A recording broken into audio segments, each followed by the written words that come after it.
The great happiness. बुद्धं शरणं गच्छामि। असन्तस्सपिया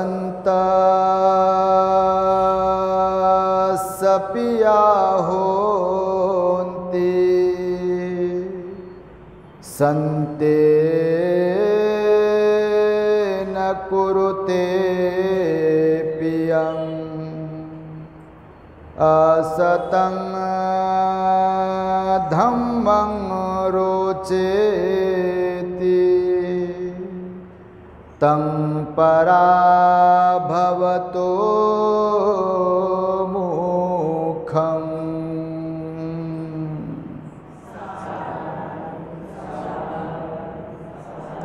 संपूर्ण विश्वाला ज्यांनी सुख शांती मानवता तथा दुःख मुक्तीचा आर्य संदेश दिला, असे ते दुःख मुक्तीचे मार्गदाता दुःख मुक्त महामानव महान कारुणिक तथागत भगवान सम्यक संबुद्ध तथागतांनी आपल्या शुद्ध प्रज्ञेतून निर्मिलेला सद्धम्म आणि त्याच सद्धम्माचा गेली 2500 वर्षांपासून सातत्याने अहोरात्र प्रचार आणि प्रसार करणारा पूजनीय भिक्खू संघ, ज्यांच्या महान आणि असीम त्याग प्रभावामुळे आपल्याला जो हा अनमोल असा बुद्ध धम्म लाभला आणि ज्यांच्यामुळे आपल्याला हे एवढे मोठे वैभव प्राप्त झाले, असे महान युग प्रवर्तक भारतीय राज्यघटनेचे शिल्पकार परमपूज्य बोधिसत्व डॉक्टर बाबासाहेब आंबेडकर या महान अशा रत्नांना प्रथमतः त्रिवार अभिवादन करून आज या वर्षावास पर्वातील महान मंगलमय दिनी आपल्या नंदनवन कॉलनी परिसरातील धम्मदीप बुद्ध विहारात उपस्थित सर्व श्रद्धावान उपासक उपासिका बालक तथा बालिकांनो, तद्वतच दी ग्रेट हॅपीनेस या आपल्या यूट्यूब चॅनलचे सर्वच दर्शक, सर्वप्रथम तुम्हा सर्वांच्या प्रती मंगल मैत्री सद्भावना व्यक्त करतो आणि आपणा सर्वांच्या दुःख मुक्तीकरिता 2600 वर्षांपूर्वी तथागत भगवान बुद्धांनी सांगितलेल्या धम्मोपदेशास प्रारंभ करतो। आपण सर्वांनी शांत एकाग्र आणि श्रद्धायुक्त चित्ताद्वारे या अनमोल बुद्धवाणीला आपल्या हित सुखाकरिता श्रवण करावे, ग्रहण करावे।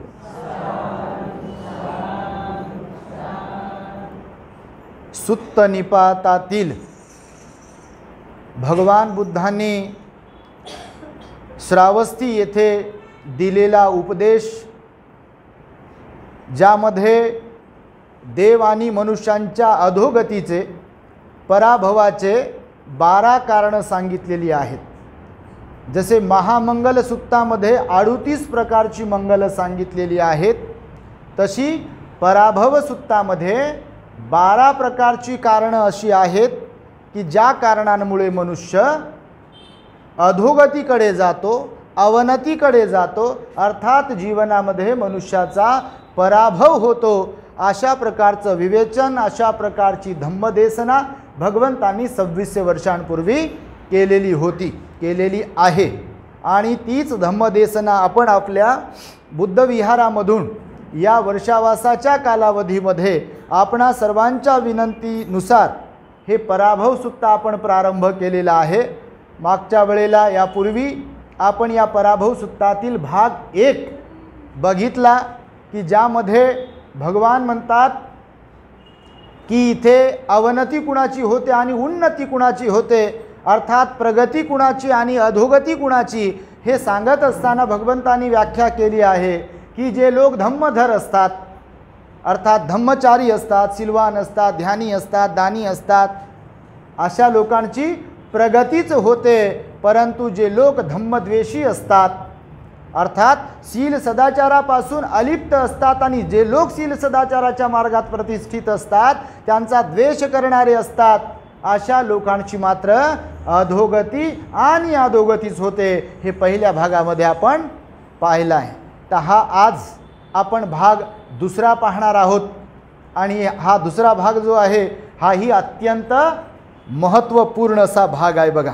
यामध्ये भगवान म्हणतात दुष्टांची संगत ज्यांना प्रिय वाटते आणि सज्जनांची संगत ज्यांना अप्रिय वाटते. रिपीट करतो आहे. दुष्टांची अर्थात दुराचारी, असिलवान अशी जी लोक असतात अशा लोकांची संगत ज्यांना प्रिय वाटते आणि सज्जन लोक जे असतात अर्थात सिलवान त्या लोकांची संगत ज्यांना अप्रिय वाटते अशा लोकांची अधोगती अर्थात त्यांचा पराभव होतो. हे बुद्धाचं वचन आहे. तर बघा भगवंत या गाथेमध्ये सांगतात की या जगतामध्ये असे लोक आहेत की नाही. आपल्याला आपल्यासह आपल्या अवतीभोवती पाहायला मिळतात. आता आपण कोणत्या कॅटेगरीत बसतो हे आपल्यालाच माहीत आहे नाही का. असं कसं सांगावं आपण. तर भगवान बुद्ध म्हणाले की या जगतामध्ये काही लोक असे आहेत की त्यांना दुष्टजन म्हणजे दुराचारी, ज्यांचा शील सदाचारावरती विश्वास नाही आहे, जे नैतिकतेच्या मार्गापासून कोसो दूर असतात असे लोक काहीला प्रिय आहे.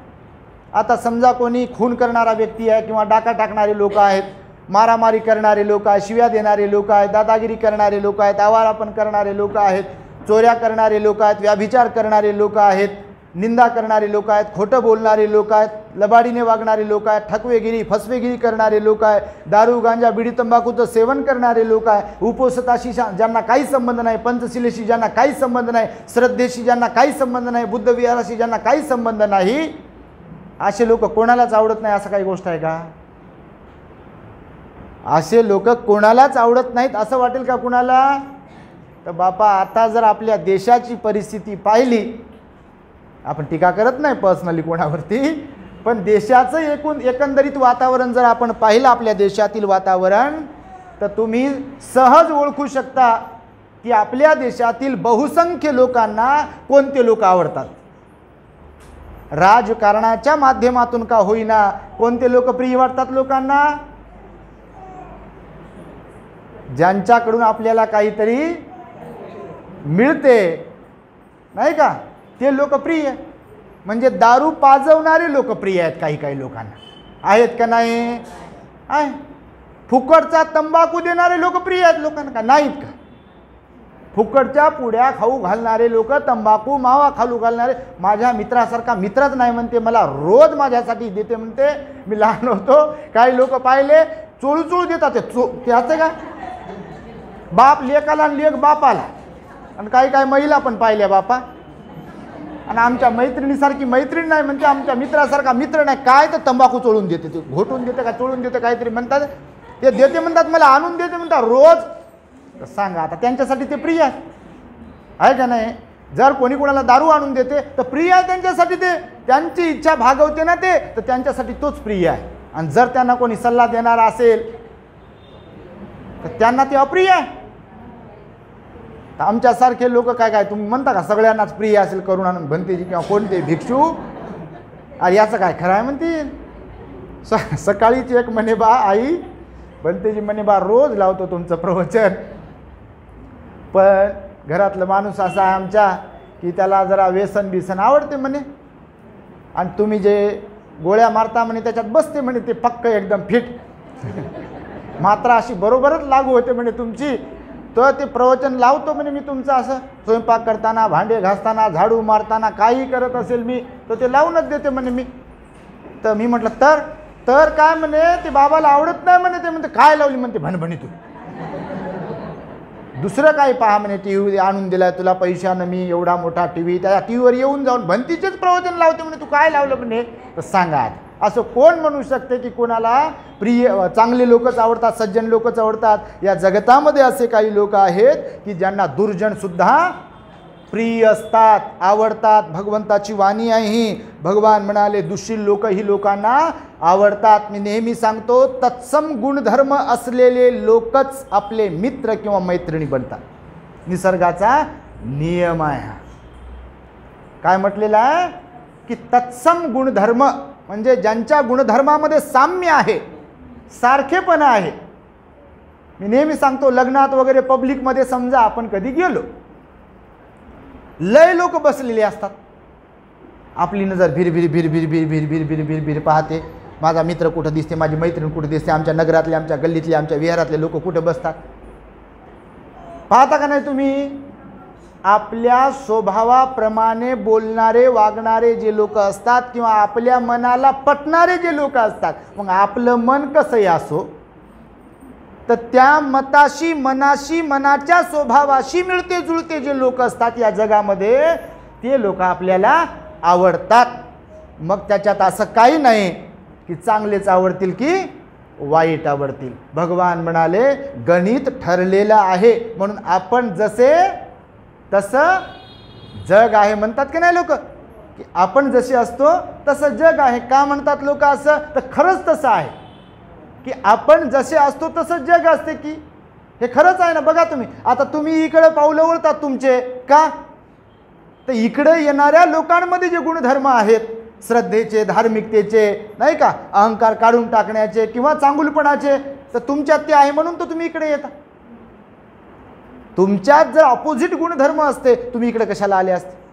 आता आम्ही पाहतो मागच्याही वर्षी याही वर्षी नवीन नवीन लोक आहेत, कुठून कुठून लोक येतात. आता बघा, आता ते आताच तुम्ही आले, तो फार मी अगोदर लवकरच आलो. मी इथं आज 2-2:30 वाजता आलो होतो. रामटेके साहेब 2 आया होते आपल्या इथे, रामटेके साहेब आले होते नंतर. तर नागपूरवरून खरात परिवाराला बघा, खरात आई बाबा, त्यांची एक मुलगी, त्यांचा एक मुलगा आला. नागपूरवरून ते आले भेटण्यासाठी. भंतेजी म्हणे भेटायचं आहे. तर त्यांना मी म्हटलं बाई या, तर तसं 3 वाजता आहे म्हणे, पण ते त्यांना जायचं होतं काही पाहून शहरातलं. तर मग आम्ही आलो इथे, त्यांना भेटलो. तर ते पोरगी पण, ते ताई सांगत होती, ते दादा सांगत होता, आणि ते बाबा पण सांगत होते. हे म्हणे भंतेजी आमची आई मम्मी हे जेव्हा पाहिलं तेव्हा म्हणजे प्रवचनच लावते म्हणे तुमची. तर सांगा आता, ते त्यांना त्यांच्यात धार्मिकता असल्यामुळे, त्यांच्यामध्ये श्रद्धा असल्यामुळे, त्यांच्यामध्ये धम्मदेसनीची गोडी त्यांना लागल्यामुळे त्यांचे पावलं इकडे वळले. तर नाही तर अख्खा औरंगाबाद पाहायला बसलो, आलेले लोक पाहत नाही का लोक. पण बघा तुम्ही, ही जी अटॅचमेंट आहे किंवा हे जे गुणधर्मांमध्ये असलेले साम्य आहे, तर म्हणून भगवान बुद्ध म्हणाले की खून करणाऱ्याला, मारामारी करणाऱ्याला, शिवीगाळ देणाऱ्याला तसे लोक आवडतात. मी नेहमी सांगतो, चोरी करणाऱ्याला चोर आवडतात, व्याभिचार करणाऱ्याला व्याभिचार करणारे आवडतात, खोटं बोलणाऱ्याला खोटं बोलणारे लोक आवडतात, ठकवेगिरी फसवेगिरी करणाऱ्याला फसवेगिरी करणारे लोक आवडतात, नाही का. दारू पिणाऱ्याला दारू पिणारेच आवडतात. दारू पिणारा असेल तर काय सज्जनांमध्ये येऊन बसेल का? ते पब्लिकमध्ये जरी बसला तर त्याचा मित्र शोधते कुठं आहे, ती मधच निघून जायला आपल्याला.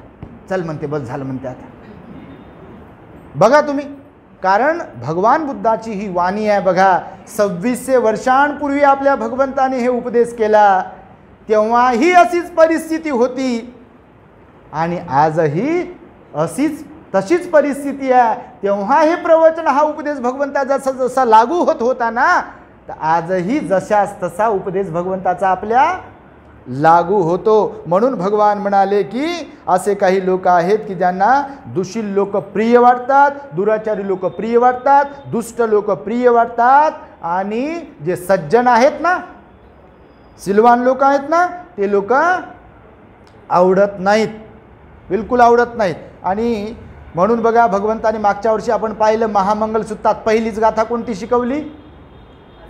असेवनाच बालानं पंडितानांच सेवना. भगवंताची वाणी, भगवंताचे शब्द आहे. काय म्हणतात भगवान? असेवना, अ वापरला, असेवनाच बालानं, मूर्खांची संगती धरू नका. कोणाची संगती धरा? पंडितांच सेवना. पंडितांच, पंडित म्हणजे कोण? तर जे सुज्ञ आहेत, प्रज्ञावान आहेत, सिलवान आहेत, गुणवान आहेत, सदाचारी आहेत, अशा लोकांची याबद्दल डेफिनेशन सांगितली आहे की ते लोक पंडित. आता कोणाच्या नावात पंडित आहे म्हणजे ते पंडित आहेत असा काही विषय नाही आहे. तर म्हणून पांडित्य ज्यांच्याकडे आहे त्यांना पंडित म्हटलेलं आहे. तर भगवंताने महामंगलसूत्रामध्ये सुद्धा सांगितलं की जे पंडित आहे त्यांच्यासोबत राहा बरं, मूर्खांच्या संगतीमध्ये राहू नका. मूर्ख म्हणजे कोणतं? दुर्जन लोक. मूर्ख लोक कोणतं? दुशील लोक. मूर्ख लोक कोणते? तर दुष्ट लोक. आणि त्यामुळे भगवंताचं हे वचन आपण याच्यावरती भाष्य केलेलं आहे. बघा, संत कबीर आहे ना आपले, संत कबीराचा एक दोहा आहे बघा, ह्याच्याशी संबंधित, या बुद्ध वचनाशी संबंधित संत कबीराचा दोहा आहे. संत कबीर म्हणतात, संगत करे बड़े की तो,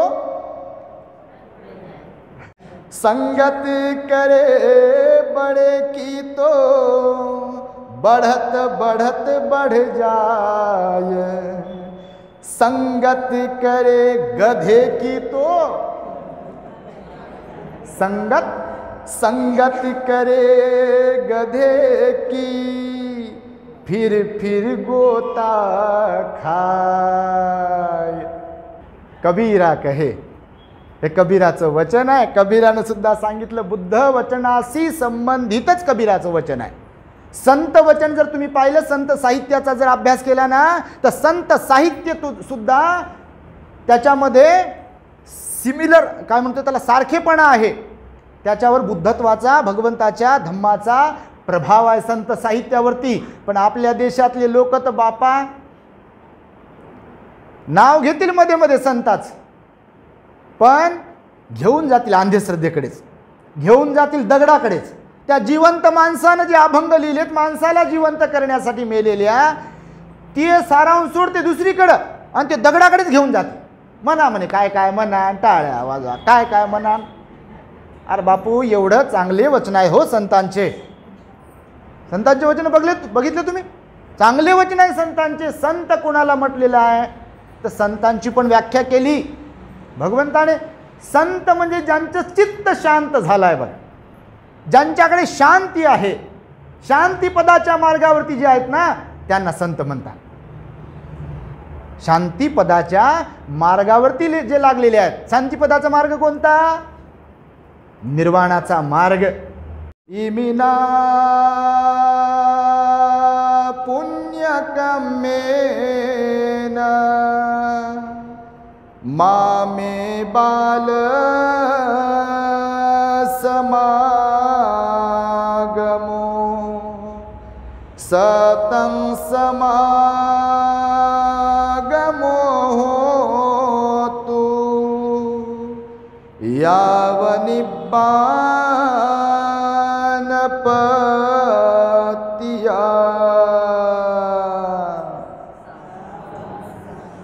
हे बुद्धाचं वचन आहे. वंदनेमध्ये तुम्ही रोज म्हणत असाल. याच्यात संत हा शब्द आलेला आहे बघा. काय याचा अर्थ होतो माहिती आहे का तुम्हाला? जगातले लोक वंदना म्हणतात ना, काय अर्थ होतो याचा? की भगवान म्हणाले, म्हणजे आपण वंदनेमध्ये म्हणत असतो की या पुण्यकर्मामुळं, आता याच्या अगोदर काही गाथा सांगितलेल्या आहेत, म्हणजे धम्माचं आचरण वगैरे त्याच्याशी संबंधित आहे. तर जे काही आपण पुण्यकर्म करतो ना, तर काय म्हटलं या गाथेमध्ये? या पुण्यकर्मामुळे मला कधीही मूर्खाची संगती न घडो. लक्षात घ्या तुम्ही, बुद्धवचन आहे. काय म्हटलं बुद्धवचनामध्ये? या पुण्यकर्मामुळे, म्हणजे आपण जे काही पुण्यकर्म करतो, तर संकल्पपूर्वक हे म्हणायचं असते ना, मी जे काही पुण्यकर्म करतो, या पुण्यकर्मामुळे मला कधीही मूर्खाची संगती न घडो. मला सदैव संत पुरुषाची, सज्जन पुरुषाची, सत्पुरुषाची, सिलवान पुरुषाची, निर्वाण पदाच्या मार्गावर असणाऱ्या पुरुषाची, व्यक्तीची संगत घडो, असं याचं मिनिंग आहे, अर्थ आहे याचा. सत्तं समागमो होतु. समागम म्हणजे एकत्र येणे, त्याची साथ मिळणे, संगत मिळणे. याव निब्बान पत्तिया, निर्वाण पदापर्यंत पोहोचवण्यासाठी बघा कल्याण मित्राची किंवा चांगल्या लोकांची, संत लोकांची किती गरज आहे माणसाला. कारण भगवान बुद्ध म्हणाले, मनुष्य हा सामाजिक प्राणी आहे ना, सर्वांच्या सोबत राहतो आणि त्याच्यावर परिणाम कशाचा होतो? संगतीचा परिणाम होतो. मी नेहमी तुम्हाला गुळवेलाचं उदाहरण देतो ना. बापा लय उदाहरण दिली आहे तुम्हाला तर बापा किती, जेवढे उदाहरण दिले तेवढे तर कोणालाच दिले नसतील. महामंगलसूत्र सांगता सांगता तर गुळवेलाची खासियत सांगतो ना आपण नेहमी. लिंबाच्यावरचाच का बरं गुणकारी? तर लिंबाचाही कडूपणा आणि त्याचा स्वतःमध्ये असलेला कडूपणा तो एकत्र येते, कडू गुणधर्म वाढते आणि म्हणून ते गुणकारी ठरते. म्हणून लिंबावरचा गुळवेल पाहिजे म्हणतात लोक काढा करून पिण्यासाठी. तर आपल्याला पण आपला काढा चांगला होण्यासाठी जीवनाचा आपल्याला लिंबावरचा पाहिजे का उसावरचा पाहिजे ते कळालं पाहिजे. उसावरचा तेवढ्या पुरता गोड लागते, नंतर डायबिटीज करून देते. लिंबू डायबिटीज करून देऊ शकत नाही. लिंबाची साल, लिंबाचा रस हे डायबिटीजला पण पळवून लावते, गुणकारी असते. आणि म्हणून तुम्हाला मी सांगतो आहे की कबीरानं सुद्धा सांगितलं की संगत करे बडे की. बडे म्हणजे काय, तर बडे बडे म्हणजे बडे बडे नाही, अशी संगत करे बडे बडे की तो बढ़त बढ़त बढ़ जाय. काय चांगुलपण. चांगल्या लोकांना बडे लोक म्हटलेले आहेत. जे सत्पुरुष आहेत, चांगले लोक आहेत, संत लोक, सिलवान आहेत ना, त्यांना बडे लोक म्हटलेलं आहे. तर संगत करे बडे की बढ़त बढ़त बढ़ जाय. आणि संगत करे गधे संगत करे गधे की फिर गोता खाय. संगत जर गध्याची केली तर गोता खाय. तुम्हाला मी एक दृष्टांत सांगितला आहे बघा मागे, शॉर्टमध्ये सांगतो बा. एक गावाच्या बाहेर शेतकरी ऊसाचं पीक होतं, आठवतं का तुम्हाला? कोल्याची, उंटाची आणि गाढवाची गोष्ट सांगितली होती तुम्हाला. गाढव हुकी येते ना, गाढव बापा माणसांना हुकी येते, गाढवालाच येते असं थोडी आहे. तर ते गेले बापा त्या शेतामध्ये. उंटानं सांगितलं बा कोणी वरडू नका, गडबड गोंधळ करू नका, नाही तर मालक येईल आणि मारेल. नाही का, उंट उंच होत्या, पावसाळ्याचे दिवस होते, नदीला पूर आला. हे ओरडलं, कोल्हा आहे ओरडला, गाढव आहे ओरडलं, आणि आला मालक आणि बद यांनी मार खाला. मग गाढव ते गाढव, माणसांच्या पण प्रवृत्त्या गाढवासारख्या असतात. म्हणून लोक बोलताना म्हणतात बाळा काय गाढव आहे का म्हणतात. गाढवाची उपमा. मी तर म्हणतो बापा ते गाढव चांगलं आहे हो. बदनाम केलं त्या बिचाऱ्याला. काम करते कुंभाराकडे, ते विटा घेऊन जाते, रेती घेऊन जाते, सिमेंट घेऊन जाते, आणि माणसं रिकामे घरातच बसतात बघा. काही आता कोणाला गाढव म्हणावं. तर त्याच्यामुळे कबीर साहेबांनी सांगितलं आहे बघा की गधे की संगत जर केली तर गोता खाय. तर अशा प्रकारे बघा दुष्टांची संगती करता कामा नये असं भगवंतांनी सांगितलं आहे. आणि काही लोक असे असतात की दुष्टांची संगती त्यांना प्रिय वाटते म्हणाले, आणि की जे लोक चांगले आहेत त्यांची संगत अप्रिय वाटते. तर बघा तुम्ही पाहू शकता, आपण पाहू शकतो भगवान बुद्ध सम्यक संबुद्ध होते. तर सज्जनपणाची तर ती परिसीमा गाठली होती. सर्वोत्तम सर्वश्रेष्ठ आहे नाही का. यंकिंची रतनंग लोके म्हणतो आपण. रतनंग बुद्ध समंग, रतनंग धम्म समंग, रतनंग संघ समंग, बुद्ध धम्म संघ रत्ना समान कोणी नाही. तरी सुद्धा भगवंताला आपल्या त्रास दिला. सज्जन लोक अप्रिय वाटतात. कोणाला? की जे स्वतः दुष्ट असतात त्यांना. मागे मी बोललो होतो बघा याच्यावर.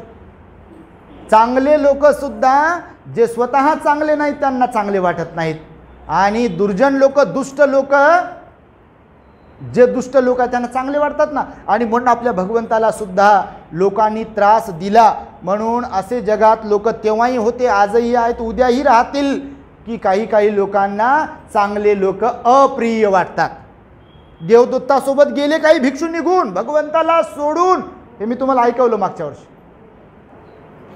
देवदत्तासोबत काही चिवरधारी नौखे भगवंताला सोडून देवदत्तासोबत वेगळा संघ करण्यासाठी देवदत्ताला साथ दिली आणि गेली. सांगा, देवदत्ताच्या सांगण्यावरून बिंबिसार राजाच्या पोराने बापाला जेलमध्ये ठेवलं, मारून टाकलं. या जगात दुष्ट लोकांचंही ऐकणारे लोक आहेत. असं नाही की सज्जन लोकांचंच ऐकणारे लोक आहे, दुष्टांचंही ऐकणारे लोक आहेत. जे काही वाईट कामं काही जे होतात ना, तर दुष्टांचं ऐकतात लोक. आणि त्याच्यामुळे भगवंतालाही त्रास दिला, सज्जनांना अप्रियांकडून त्रास होतो. आणि त्यानंतर कबीरालाही त्रास दिला. माहिती आहे तुम्हाला, कबीराला त्रास दिला, त्याच्या पत्नीला त्रास दिला. आजही कबीराला त्रास देतात. एवढे मोठे संत होऊन गेले आपल्या देशामध्ये. तुम्हाला कबीराचा काही बोलबाला दिसते का कुठे?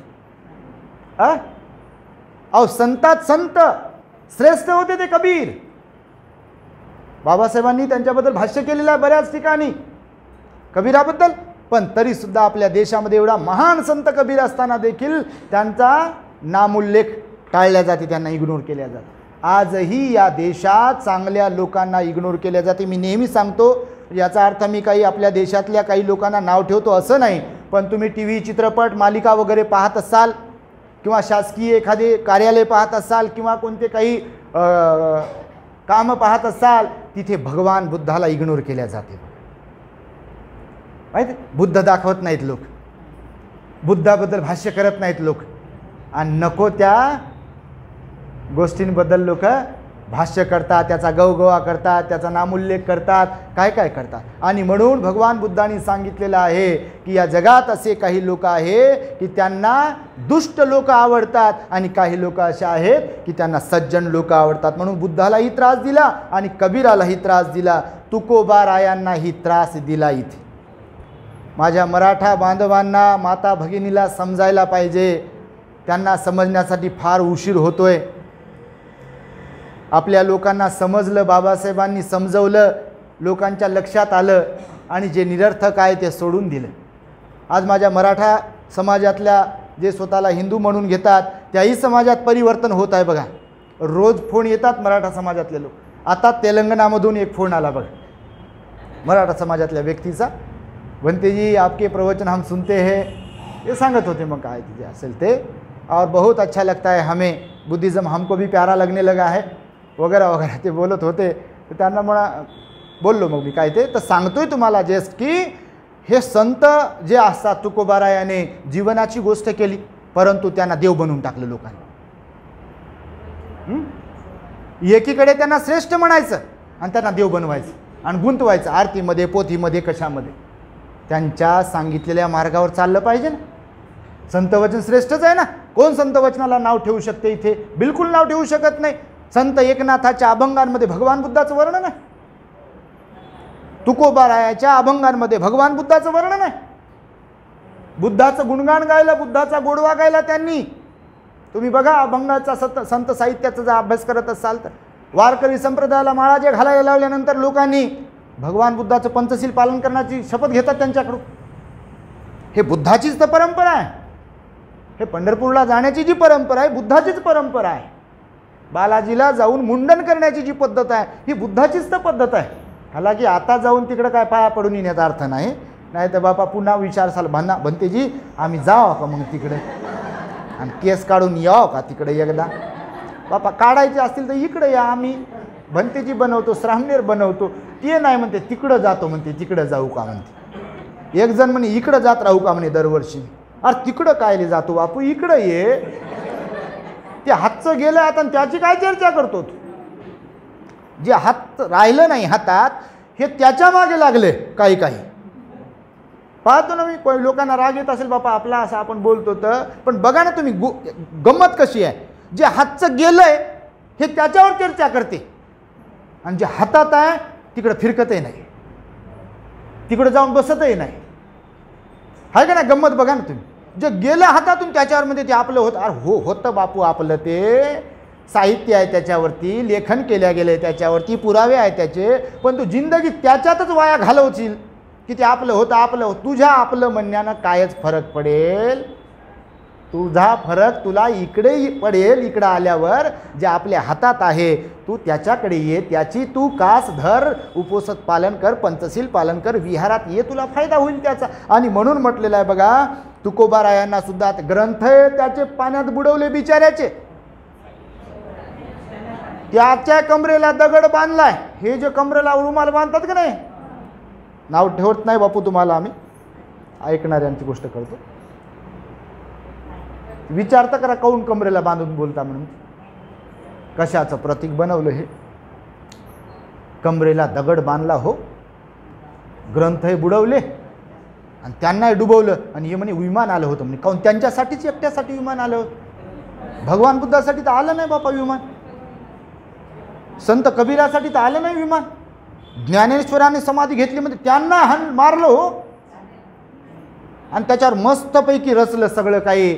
समाधी कोण म्हणे समाधी घेतली? वेडे होते का ज्ञानेश्वर समाधी घ्यायला? अरे वाळीत टाकले त्यांना, बहिष्कृत केलं त्यांना. आणि त्याची कारण मीमांसा करावी अभ्यासकांनी. माझ्या बांधवांनी, माझ्या भगिनींनी सत्सद विवेक बुद्धी वापरावी, चिकित्सा करावी की का म्हणून त्यांना समाधी घ्यावी लागली. अचानकपणे संत तुकोबाराय, तुकाराम नाही तुकोबाराय. बघा नावात कसा बदल केला, पद्धतशीर नावात बदल करतात बघा. हे संस्कृती परंपरा अशा हळूहळू हळूहळू तयार करतात, निर्माण करतात, लादतात.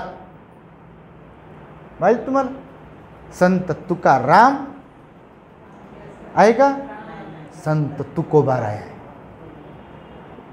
बुडवलं त्यांना पण आणि त्यांच्या गाथा पण बुडवल्या, सगळं साहित्य बुडवलं ना. आणि हे म्हणे वैकुंठ धामला गेले म्हणे. कोणाच्या बापानं वैकुंठ धाम पाहिला नाही यांच्या कधी, ना आपण हे पाहिला नाही कोण.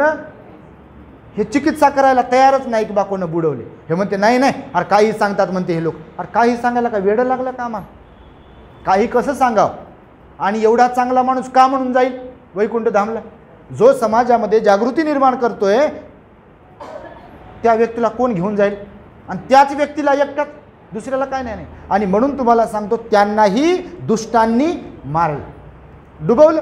बघा तुम्ही, बुद्धालाही त्रास दिला, कबीराला त्रास दिला, तुकोबाराला त्रास दिला, संत ज्ञानेश्वराला त्रास दिला, अनेक संतांना त्रास दिला, महापुरुषांना त्रास दिला, ज्योतिबा फुल्यांना त्रास दिला. या भूमीमध्ये दुष्ट लोकांनी ज्योतिबांनाही त्रास दिला. लग्नातून हाकललं की नाही, त्यांच्याच जागेत त्यांचा अंतिम संस्कार करण्याला विरोध केला. त्यांच्या बायकोला छळलं, त्यांच्या बायकोला अग्निडाग देऊ नको म्हणून छळलं.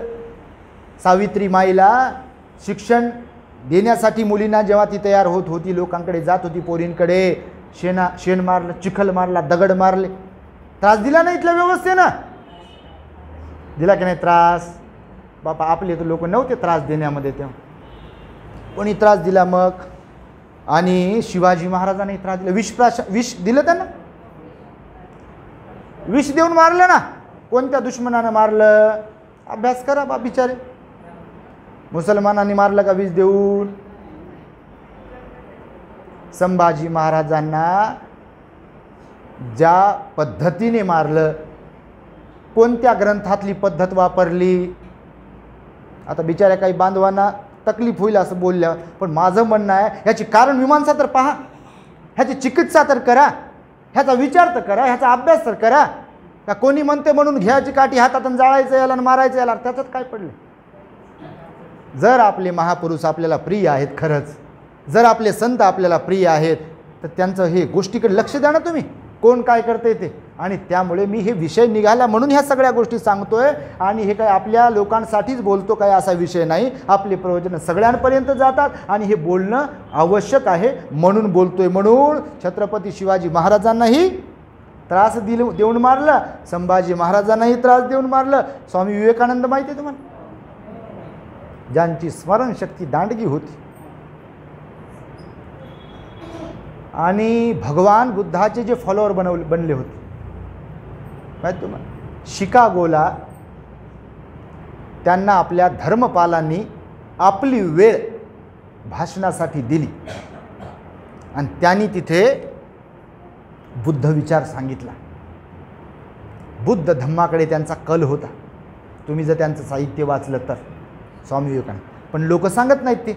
बुद्धाकडे जेव्हा गोष्ट येते की नाही तिथे थांबवतात लोक. बघा ते पीके चित्रपट पाहिला का तुम्ही. आम्ही पाहिला बापा, आम्हाला पाहायचं होतं, नेमकं पाहिलं पाहिजे. आता काय काय सगळे चित्रपटाचे खराबच आहे का वाईटच आहे असा नाही. जे वाईट आहे खराब आहे ते पाहू नये, पण ज्याच्यातून काही बोध घेण्यासारखं आहे ते ठीक आहे ना. आम्हाला दाखवलं, आम्हाला म्हणे भंतीजी, त्याच्यात भंतीजी दाखवली तर पाहिला आम्ही चित्रपट तो.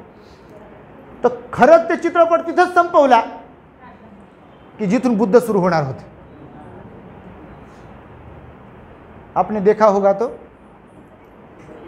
बापा, तुम्हाला चित्रपट आणि बघितला नाही असं कसं होईल. तर हे यासाठी सांगतो की जिथून बुद्ध सुरुवात होणार होती, म्हणजे ते भंतीजीला भेटले वगैरे आणि तुमच्यामध्ये काय असं विचारलं असेल, चर्चा झाली असेल, पण ते कट केला असेल. सेन्सॉर बोर्ड आणि देशातली व्यवस्था, त्यांचा कोण हात धरू शकते. राजे लोक आहेत.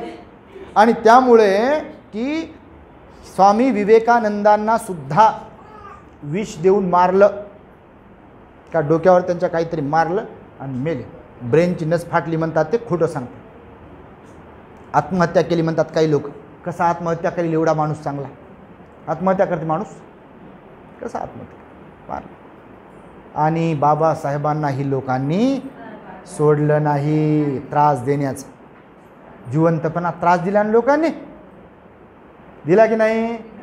सारा देश एकीकडे होता पुणे कराराच्या वेळेला आणि बाबासाहेब एकीकडे होते. पण बाबासाहेबांची बाजू जी होती ती न्यायिक बाजू होती. हजारो करोडो लोकांचा फायदा करून देणारी बाजू होती. स्वतंत्र मतदारसंघ हवा होता. सत्तेमध्ये वाटा पाहिजे होता गरिबांना. बाबासाहेबांची इथल्या अस्पृश्य लोकांसाठी लढत होते ना बाबासाहेब. त्यांनाही त्रास दिला, त्यांनाही बदनाम करण्याचं सोडलं नाही, त्यांनाही प्रचंड विरोध केला देशातल्या व्यवस्थेनं. आणि आजही गेल्यानंतर सुद्धा बाबासाहेबांना इथची व्यवस्था त्रासच देते. देते का नाही?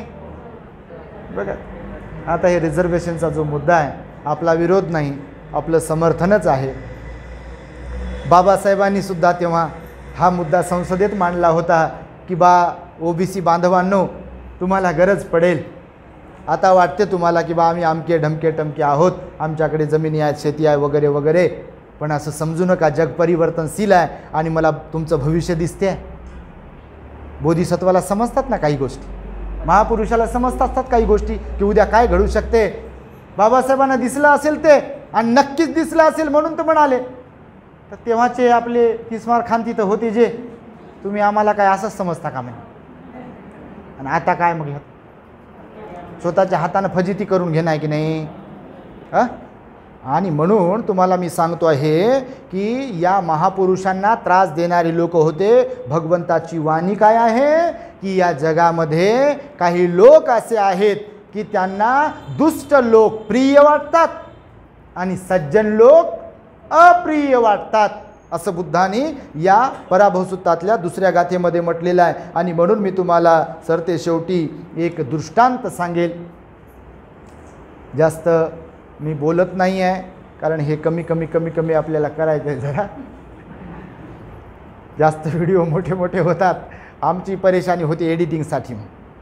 तर सरते शेवटी दुष्टांची संगती कशी करू नये आणि कसं नुकसान होते त्याच्यामुळे. लोकांना तेवढ्यापुरतं जरी वाटत असेल, समजा मायबापाने लेकराला सांगितलं की बाळा त्याच्याकडे सोबत राहू नको रे, पोरीला सांगितलं बाई तिच्यासोबत राहू नको तू. आता मायबापाला जे कळते ते लेकरांना कळत नाही. वाढत्या वयामध्ये कळते काय? कळते काय? कळत नाही. पण त्यांना वाटते आपल्या आईला आणि बाबाला काहीच कळत नाही. गोष्ट अशी होते ना.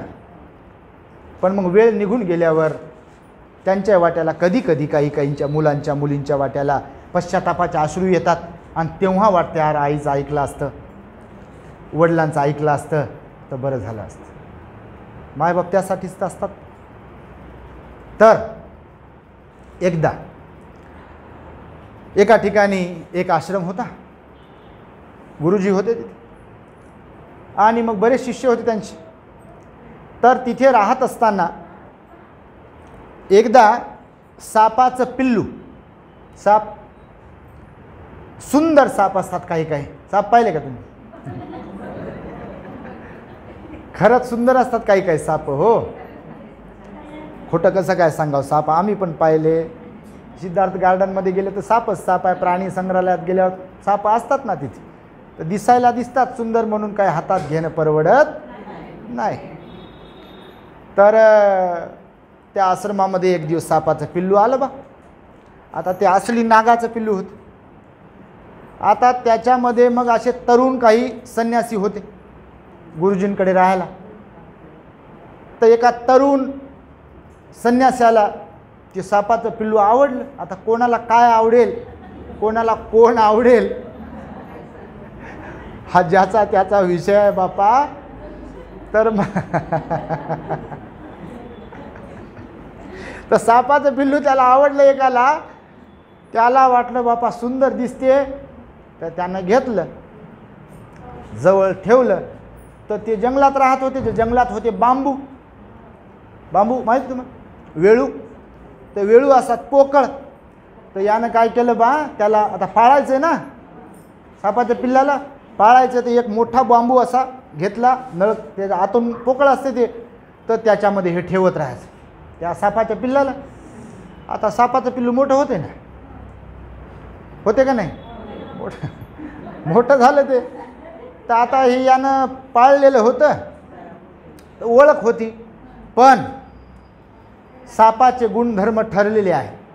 जसं आता सांगितले गाढवाचे गुणधर्म तसे प्रत्येक प्राण्याचे गुणधर्म आहे. माणसांचे पण गुणधर्म ठरलेले आहे. ज्याचे त्याचे गुणधर्म बघा ना तुम्ही. त्याच्या नादी लागू नका बापा म्हणतात, असे म्हणतात. तिच्या नादी लागू नका म्हणतात बापा, तिला बोलणे नको, त्याला बोलणे नको, त्यांच्या जवळ जाऊन बसू नको म्हणतात लोक, म्हणतात का नाही. हा गुणधर्म आहे ना. तर हे सापाचं पिल्लू मोठमोठं होत होतं. तर एक दिवस असं झालं की त्या आश्रमातले सगळेच्या सगळे शिष्य लोक एका गावाला गेले कुठं, तर 2-3 दिवसाचा मुक्काम पडला त्यांचा बाहेर. तर हे सापाचं पिल्लू ठेवलं होतं त्या बांबूत, ते झाकून होतं. तर झाकून होतं तर त्याला काही खायला पियाला भेटलं नाही. आता ते जिवंत असतात तर त्यांना खायला पियाला लागते ना. तर मग 2-3 दिवसानंतर सगळे शिष्य आले, ज्यानं पाळलं होतं ते सापाचं पिल्लू, तर ते पण आलं, त्याचा सारा जीव त्याच्यातच. तर मग ते गेलं तिथं, ठराविक ठिकाणी ठेवलं होतं त्यानं ते, तर त्यानं ते काढलं बा, झाकण काढलं त्या बांबूचं आणि त्याला धरायला गेलं सापाला. जसंही झाकण काढलं त्यानं फनकन फणा मारला, त्याला चावलं ना, ते चिडलं होतं ना, त्याला भाकरच भेटली ना 2-3 दिवस. माणसं चिडत असतील तुमच्यावर कधी कधी. ताटच फेकून मारलं म्हणे भंतीजी, काय सांगा म्हणे तुम्ही. अरे बापा, मी म्हटलं बापा ताट मारलं फेकून. एक म्हणे ग्लासच मारला म्हणे भंतीजी फेकून, मला लागला, मला लागून भिंतीला लागला, फुटला म्हणते, वाकला म्हणे ग्लास. एवढं जोरात कुठं माराव का बापा. तर याला चावला साप. तर यानं जेव्हा सापाचं पिल्लू पाळलं होतं का नाही, तेव्हा एका सुज्ञ व्यक्तीने, याला परिव्राजकानं, आता समाजात काही लोक असतात ना सुज्ञ शहाणे लोक असतात, तर त्याने सांगितलं होतं तेव्हाच की बा सापाचं पिल्लू आहे बरं, आणि असली नाग दिसते, पाळू नको, बरं नाही. तुझं काय खरं, काही सांगतो म्हणे तू. आम्हाला म्हणत असतील, आता सांगितलं ना आईचं उदाहरण, यांचं काय खरं आहे म्हणते. तर तसं त्या सापाच्याबद्दल ते म्हणे, जा म्हणे तुम्हाला काय करायचं, मी पाळतो म्हणे, मला पाळायचं म्हणे, मला काहीच करू शकत नाही म्हणे. तर यानं पाळलं होतं ना, यानं ऐकलं नाही. भगवान म्हणाले, चांगल्या लोकांचं जर कधी ऐकलं नाही, कारण आपण आपल्या तोऱ्यात असतो, मी मी मी, ते मोडूनच जाते कटकन असं, आणि तेव्हा जुटत नाही, मग वेळ निघून गेलेली असते. तर जुटण्याच्या अगोदर भगवान म्हणाले, समजलं पाहिजे, बरं झालं बापा तुम्ही तुटण्याच्या अगोदर इकडं आले, ही जमेची बाजू आहे. तो याला सांगितलं होतं, तर यानं ऐकलं नव्हतं चांगल्या व्यक्तीचं, म्हणून याच्यावर ही आपबीती आली. साप चावला आणि साप चालल्यावर मेलं ना ते. म्हणून भगवंताने सांगितलेलं आहे की दुष्टांची संगती बरी नाही. जे दुष्टांची संगती धरतात ती दुष्टांवर प्रेम करणे, दुर्जनांवर प्रेम करणे, दुशील दुराचारी असणाऱ्यांवर प्रेम करणे म्हणजे ते आपल्याला आवडणे, हे आपल्यासाठी घातक ठरते, अधोगतीचं ठरते. हे भगवंतानं 2600 वर्षांपूर्वी सांगितलं.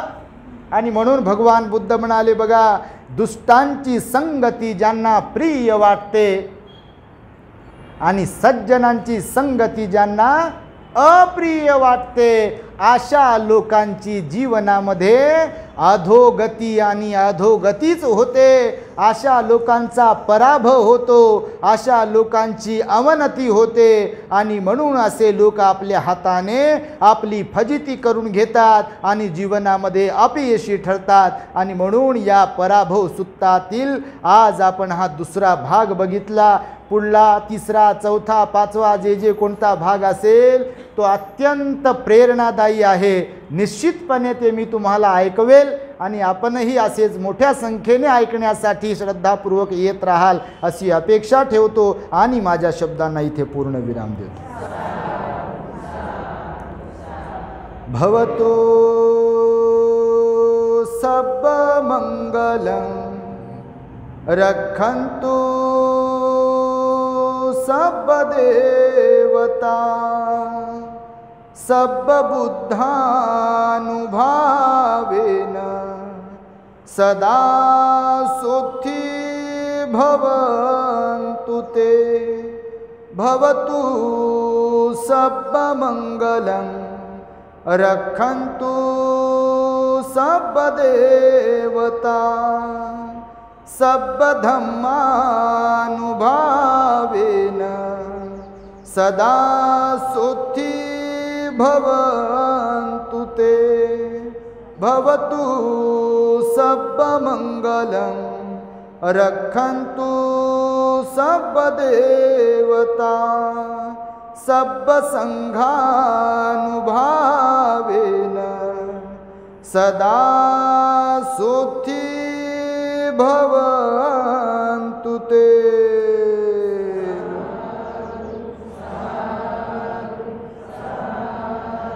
बुद्धं नमामि धम्मं नमामि संघं नमामि. The great happiness. बुद्धं शरणं